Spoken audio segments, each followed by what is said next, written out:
Hello everyone, welcome to my music theory lesson. This is lesson 6.8, Other Chords. In today's lesson, I'm going to show you how to identify chords besides triads and seventh chords in under 5 seconds. A ninth chord is a seventh chord with an extra note, which is a third above the seventh. The top note of a ninth chord is called the ninth. A ninth chord has 5 notes. The quality of a ninth chord can be dominant, major, or minor. If the bottom 4 notes of a ninth chord form a dominant seventh chord and the ninth is a major third above the seventh, the ninth chord is dominant. If the bottom 4 notes of a ninth chord form a major seventh chord and the ninth is a minor third above the seventh, the ninth chord is major. If the bottom 4 notes of a ninth chord form a minor seventh chord and the ninth is a major third above the seventh, then the ninth chord is minor.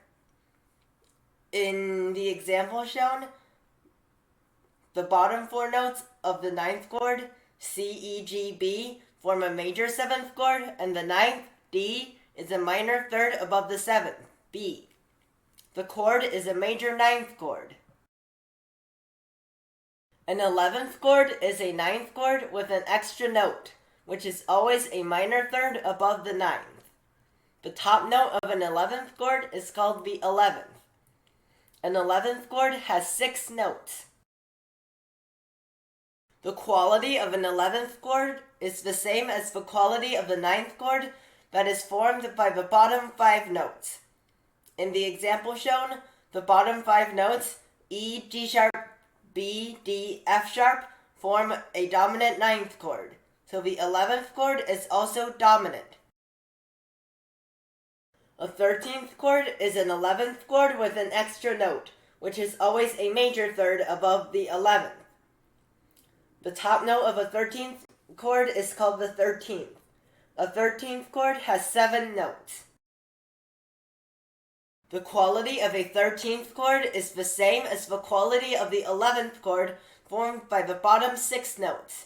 In the example shown, the bottom 6 notes, B flat, D, F, A flat, C, E flat, form a dominant 11th chord. So the 13th chord is dominant. Before you practice identifying other chords, you first need to be very fluent with seventh chords. The more you practice, the faster and more accurately you will be able to identify 9th, 11th, and 13th chords. Let's try it on the next slide. Type of chord. Major ninth chord. Type of chord. Minor 11th chord. Conclusion. Ninth chords are the most complicated and also the most important to remember out of all the chords in this lesson. The quality of 11th and 13th chords is the same as the quality of the ninth chord formed by the bottom 5 notes. For more practice, please download my music theory app. In the next lesson, we are going to talk about figured bass. See you next time!